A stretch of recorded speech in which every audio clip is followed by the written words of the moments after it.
Ladies and gentlemen, welcome back to the channel. Tesla stock hit a new high today you have not seen since, well, the post-election breakout. And here in this video, we're going to be going over all of your Tesla stock breaking news. Now, at the time of recording this video, Tesla stock is at about $425 per share, down about 0.1% today. Earlier, you hit $432.22. The rally is continuing. And I think now that you're above 420, it's really any day now you're going to see a larger breakout to the upside. But, big but here, the RSI is at 80. So normally when Tesla goes through rallies, okay, and breaks out, the RSI can extend to 85 to 90, sometimes maybe a little bit over 90, but you're always going to get a reset at some point, okay? And eventually that'll happen. It might be now, it might be after one more leg higher, but I would expect some sideways trading at some point over the next couple of weeks before we get into the aggressive end of the year rally. Preferably, you would like to see that RSI come back down to about 70 and then to start the year-end rally. And I just wanted to say that off the bat because today is a really good day for markets. Tesla did fade a little bit, but again, Tesla has really been outperforming most stocks as of recently. So you got to put that into context. Now, again, we have a ton of news to go over. We're going to get into your broader market news as well, the economic data that came out this morning. Hit the like button and subscribe to the channel if you have not done so already. If you would like to come join the trading community, check that link out down below in the description of this video. What we do is we go out and find small cap AI stocks or companies related to the AI theme that are trading at what I view as a discount to its peers, right? There's an arbitrage where this basket of companies, AI companies, are trading at, let's say, 20 times sales. If this one's trading at 7 times sales and it's a great business and for whatever reason it has this lower valuation, sometimes there can be an opportunity there. And that is what we do, okay? I like to be early to winners. I don't like to buy the winners late, okay? I want to be early. And we are outperforming, I believe, every single hedge fund this year. This portfolio is up 191%. Again, not saying I'm a hedge fund. Not saying you will make money. You will lose all of your money, to be dramatic here, if you blindly follow anyone. But yeah, what we do, it tends to work. If you would like to join, check it out. Link down below in the description of this video. As always, let's get started with your Tesla stock breaking news today. It says Tesla is working on a redesign of its vehicle door handles. Tesla design chief Franz von Holzen said in a new interview for Bloomberg's Hot Pursuit podcast. Tesla will combine the electronic and manual door release mechanisms, which are currently in separate locations. He said that the decision is intended to make the handles more intuitive for occupants in a, quote, panic situation. Tesla has just filed its final definitive 2025 proxy statement, which means shareholders will now be able to vote on Elon's 2025 performance-based pay package proposal, Tesla investing in XAI, etc. Tesla board chair Robin Denholm, in a new message to Tesla shareholders, says, quote, Tesla is not led by an ordinary CEO. It's led by a CEO who has proven his ability to create extraordinary growth and value several times over. Elon Musk is a once-in-a-generation visionary, and under his continued leadership, we have the potential to become the most valuable company in history. But this requires a one-of-a-kind compensation structure that both retains and incentivizes him to make our vision a reality. And again, just so everyone is clear, in other words, Elon will receive zero compensation unless and until shareholders realize substantial value. Elon only gets compensated if shareholders win, and win big. And you can now sign up for a chance to attend Tesla's 2025 annual shareholder meeting on November 6th. Uber's CEO's pitch in a new interview to Elon Musk to bringing Tesla robotaxis onto Uber's network. He said, quote, "The pitch is simple. If you're looking to maximize the revenue of those robotaxis, we are your ticket to that maximization.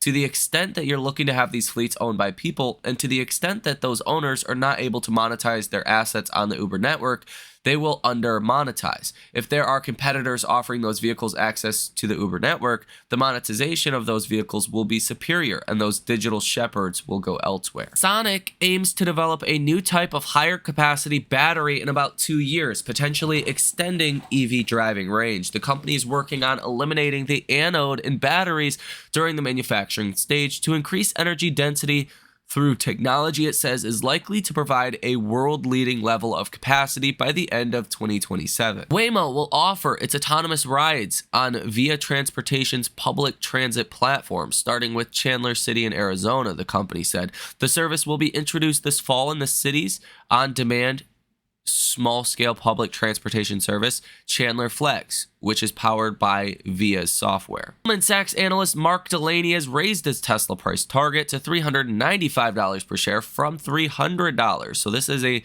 significant price target increase. He says, quote, "If Tesla can have outsized share in areas such as humanoid robotics and autonomy, then there could be upside to our price target. Although if competition limits profits, as is happening with the ADAS market in China, or Tesla does not execute well, then there could be downside," the analyst said. Nissan is discontinuing its Area EV in the US for the 2026 model year due to slow sales. Again, unfortunately, Nissan is inevitably going bankrupt. Tesla is expanding their network in India. They are hiring a supplier industrialization engineer, a top-level assembly electronics in India. Well, the job location is in Pune, Tesla's HQ. Locations mentioned are Bangalore, Chennai, Pune, Mumbai, Delhi, and Guwahati. So they're looking to hire in many different locations. And Elon Musk has confirmed that that Tesla has not signed a letter of intent with Farm AGRI to deploy 10,000 Optimus bots.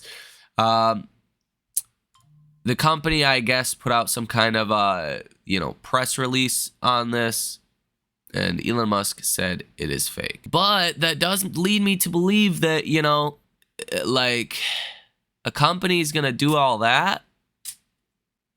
Maybe there's some kind of communication between Farm AGRI and Tesla, just not actually there yet, right? Maybe Farm, AGRI is jumping the gun here, right?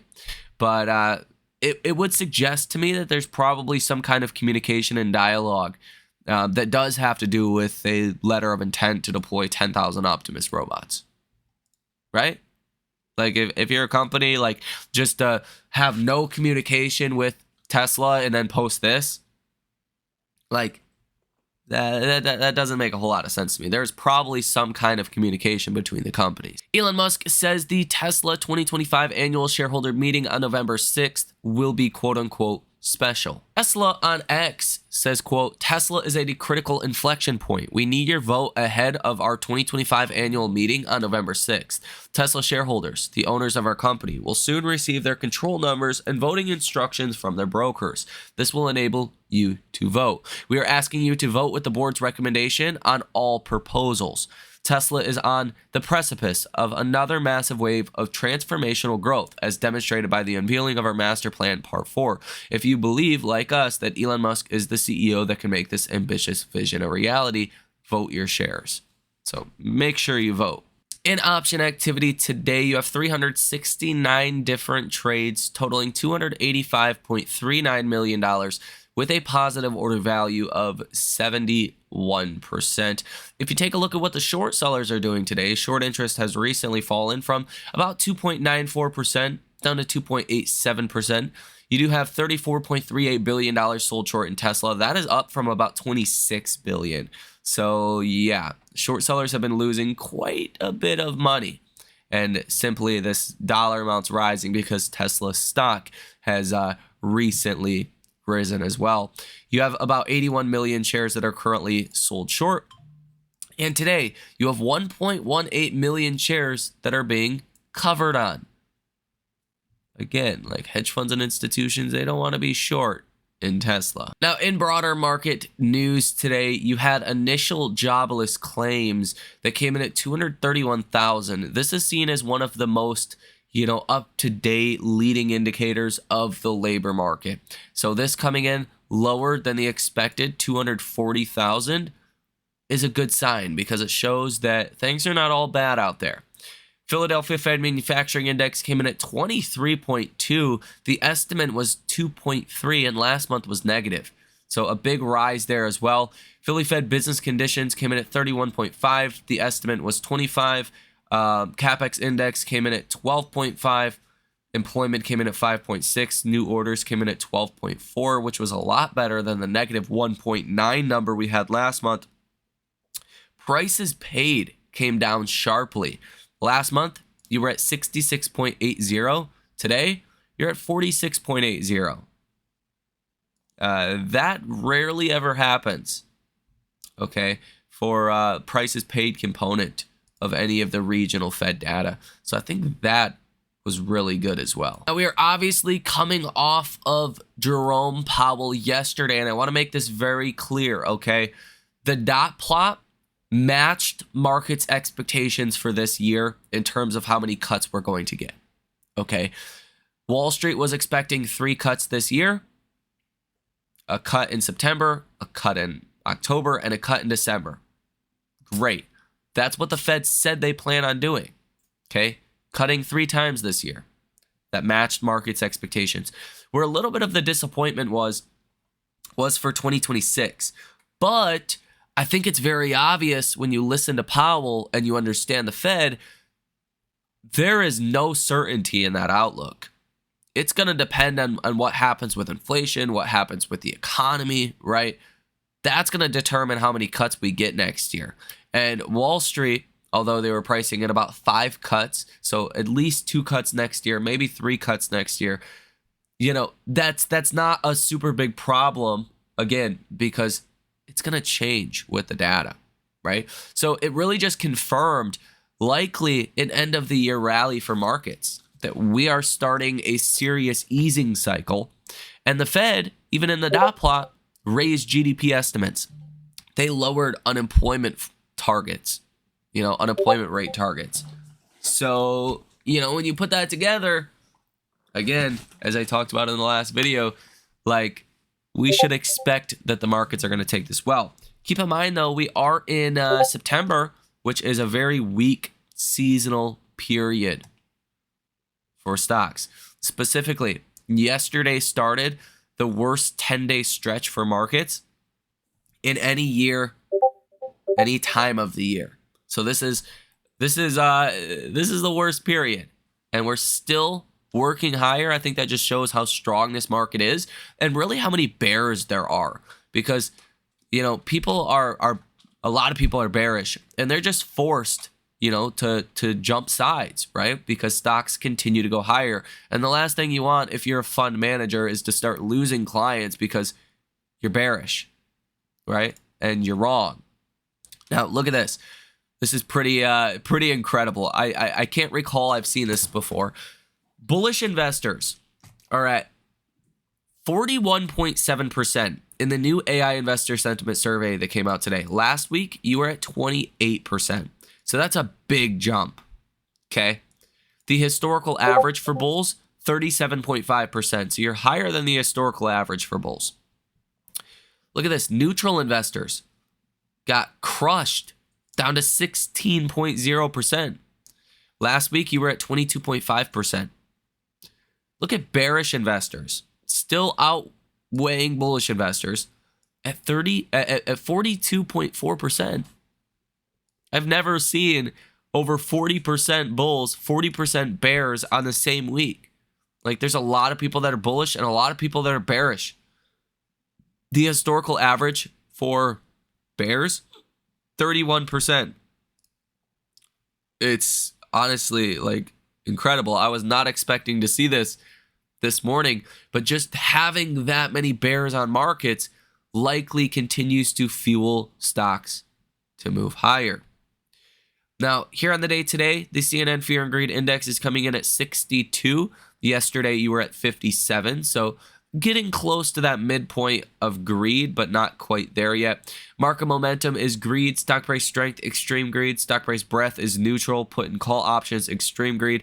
Market volatility is neutral. Safe haven demand is greed. Junk bond demand currently in fear. Also in the news today, Kalshi reports that searches for credit card debt surpassed the 2008 financial crisis. Trump seeks to speed up large power projects to meet AI demand. Trump says if oil price drops, Putin will have no choice but to end the war. France's President Macron says a return of U.S. sanctions on Iran will happen with an interview with Israel's Channel 12. The Trump administration is asking the U.S. Supreme Court to allow the president's firing of Fed Cook. And the White House defines the AI race with China. U.S. Supreme Court to hear arguments over legality of Trump's tariffs on November 5th. The EU now plans to phase out Russian LNG more quickly after Trump's push. Deutsche Bank has increased its year-end S&P 500 target to 7,000 from 6,550. Trump on ABC's Jimmy Kimmel says should have fired him a long time ago. And Trump says, I don't regret inviting Putin to Alaska. Trump says he may do an extension with China, but they are close to a deal. Trump on TikTok says he is speaking to President Xi and hopes to finalize something. As I've talked about before on this channel in the last couple days since we've heard about this TikTok deal, I don't think China is willing to sell TikTok just for the sake of money, right?